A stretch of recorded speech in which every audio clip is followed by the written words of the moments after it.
So your song "Party to Party" is a rather uncomplicated song, I suppose, about partying a lot. Yeah. How did you come up with this song, and why is this one you chose for Eurovision?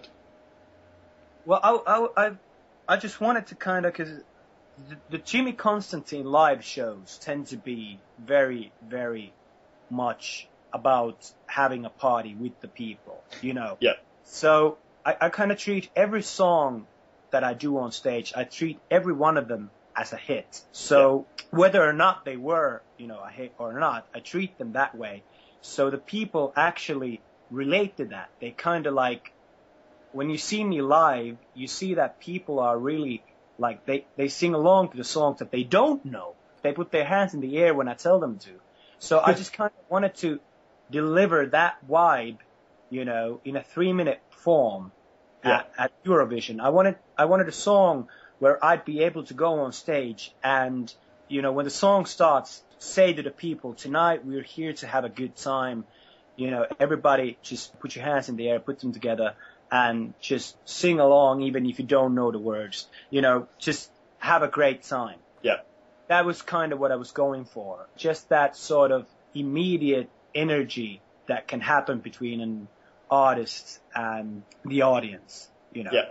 And of course, I wanted the song to be very modern.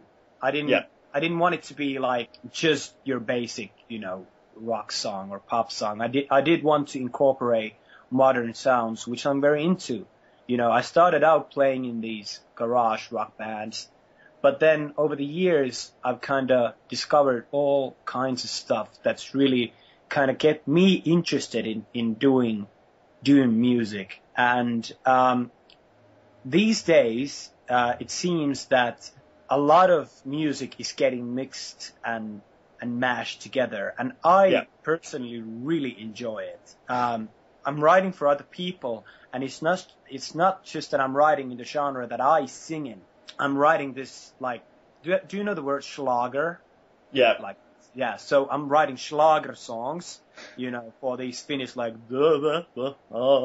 singers. Then I'm writing hip hop beats. I'm writing, this sort of like house stuff.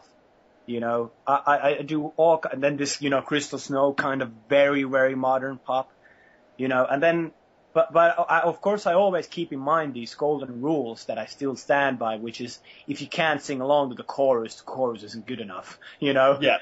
I keep that in mind every time, though. But with Party to Party, I want it to be simple enough so the people can, understand what it's about the first time they hear it.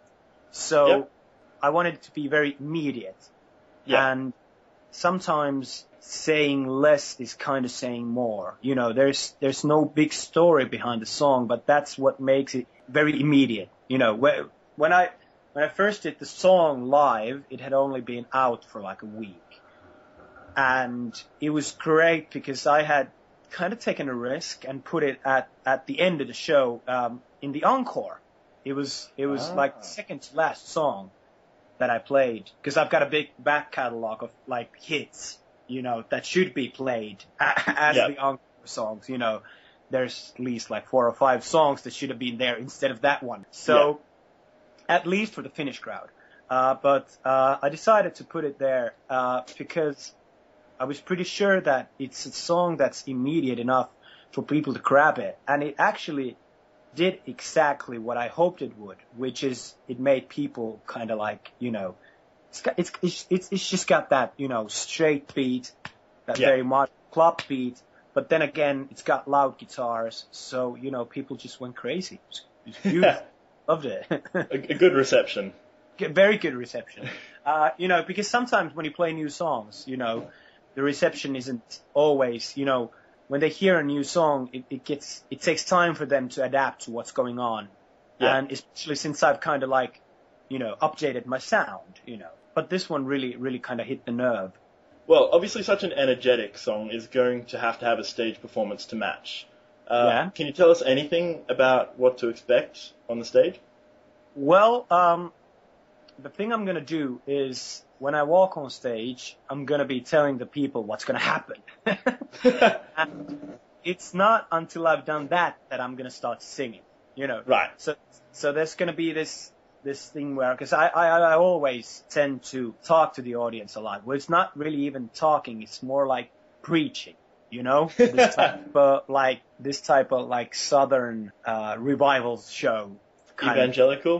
Evangelical kind of thing, you know, like where I go like, ladies and gentlemen, are you ready? You know, that sort of thing. So, you know, I'm going to do a lot of that kind of stuff. Of course, you know, the performance in itself is going to be high energy. It's going to be, you know, very, the biggest problem I have, at the moment is deciding whether or not I'm going to focus more on the cameras than the audience there. Because sometimes, you know, when you perform for the cameras, it's not actually as immediate for the television audience as it is for them to watch me engage with the audience that's there. So, you know, it's a really hard thing. There's examples of that, you know, where you see a performer that's doing a show. I'm not even talking about Eurovision, you know, I could be talking about anything, you know, where you see a performer who, for example, first is singing for the cameras, but then when he goes and sings for the crowd, that's when it gets interesting, you know. Yeah. Of course I'm going to be doing some stuff for the cameras, of course. But, you know, that's the only thing that I'm still like in my mind going through, you know. Yeah. Like, what am I going to do? Am I going to do it more for the people or more for the cameras? For the people at home, I mean. So you're singing in English. Would you ever record a Finnish version of Party to Party? Let's say, let's put it this way. If I win the whole thing, I will record Party to Party in Finnish just because of this question. Okay. Just because of this question. I will not promise that I will make a full production of it, but I will record it with my laptop mic just for you. Excellent. Oh, thank you. Listening to this, you know, you will get to hear me singing in Finnish. I'm going to have a very hard time rhyming that in Finnish because, you know, Finnish is a very hard language to rhyme in this sort of way, you know. What's the Finnish word for party? Juhlia. I actually wrote this song for this hip hop duo, and I sang the chorus for them, and that one's called Party to Party as well. So it's called Juhlista Juhliin, which doesn't sound very mind blowing, but it works. You know, and you know the guys, they're really really good, very young rappers. They're like 18. The other one's like 15. And the 15-year-old guy, he's doing all this double tempo stuff like you never heard. And just these crazy kids. And I produced a song for them and wrote the beat. And that's kind of where I would draw the inspiration for the Finnish lyrics. I would steal it from them. Because they would be very taken, probably. I think an ESC Daily exclusive on a potential Finnish version of Party to Party is something to look forward to. I mean, if I make it out of Finland, and, you know, if I win the whole damn thing, there's going to be a bunch of ESC Daily people going mad if I don't do it, so I guess I gotta, you know. Oh, yeah, we'll be after you. Exactly. Do you have any favorite Finnish Eurovision songs? Well, of course, the one that I wrote for Crystal Snow is a great one. Of course. I did actually really enjoy that. And then, well, of course, the Lordi one, you know. Yep. I mean, whenever your country scores a hit, you know, of course it means a lot. I was actually in Greece when it happened, you know, because it happened. I wasn't in Athens. I was 150 kilometers from Athens in this town called Nafplio. Yep. Which used to be the capital of Greece, by the way. But anyway, I was there with friends of mine who are Greek.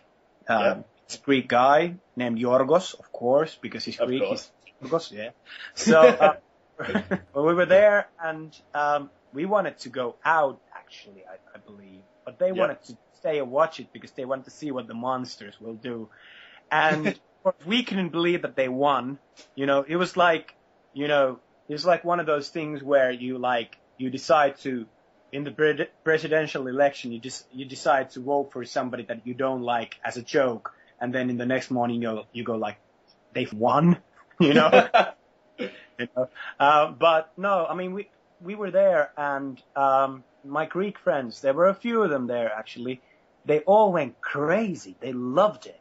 They were like, and we couldn't be as excited, of course, because we're Finns. It's hard for us to be excited, or at least to show it. And yeah, the Greeks are a very excitable people. They are very excitable. Plus, they had some ouzo, That helps. Yeah. So, but that was a really, really interesting experience, watching it, as it was happening 150 kilometers from the house that we were living in. So yeah, those are the ones. Cool. When you're not singing and making music for people, what do you do with yourself? I like to work out a lot. I'm trying to, keep myself in shape. I actually play role-playing games. I'm a bit of a nerd. I play Warhammer as well. I'm kind of nerdy, I've got this, whole rock star thing, this whole lifestyle. But then when I get home, I get really nerdy. I play computers, then I play role-playing games with the guys. I paint these, miniatures and play games with them and all that. And, I read a lot. I read a lot of history. Especially, I'm very interested in the, how should I put this, the Mediterranean, Rome, ancient Greece.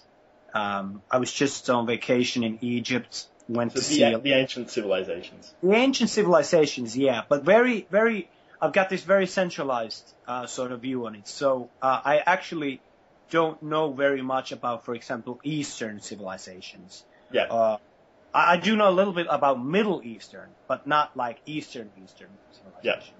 So Middle Eastern stuff, Mediterranean stuff, that's what interests me the most. Of course, I've read a little bit about, World War II and stuff like that, but mostly it's the one that I'm really, really interested in is ancient Rome. That's the one that really strikes me. And probably the reason for that is it's because it's the easiest to understand for a person that's not educated. Because Egypt, for example, is really complicated. Greece also is very complicated because there were so many places that were battling each other and all that. Yeah. So with Rome, even though the Romans themselves were as individuals always trying to gain, momentum for themselves, it's easy because it's all happening in a way in the same place and within the same cultural environment. Yeah. So that's about it. I mean, if I had time for anything else, I'd be happy, but I don't. So, yes, reading, role-playing games. I do watch a lot of these new TV series. I enjoy the HBO stuff. Yeah. A lot. The Sopranos, The Wire, Deadwood. Well, Rome, of course, and all this kind of stuff. And then I love movies as well. But it's been a while since I've been watching movies as much as I've been watching these TV shows now, because I really like the fact that I can continue, so when I get to sit down, I get to continue something that I already started. So that really kind of makes life sort of more continuous somehow, And the new HBO series are very small movies that continue on and on and on. Exactly. So very big, rich stories. Yeah, very huge stories. I mean, and they give me a lot of inspiration for songwriting as well, because there's such great stories, tragic stories usually, that I really enjoy them, it nourishes me as a songwriter. Yeah. Okay, final question. Do you have a message that you'd like to give to our readers? For the readers of SC Daily, this is Jimi Constantine. If I do get out of Finland and I come to perform in Germany, I hope you guys will enjoy the show. And if you think I'm worthy, please throw in a few votes for me as well. Thank you. Well, on behalf of ESC Daily and our readers, I'd like to thank you for participating in this interview, Jimmy, and wish you all the best in the second semi-final of Eurovision next week. Yeah, it's very cool.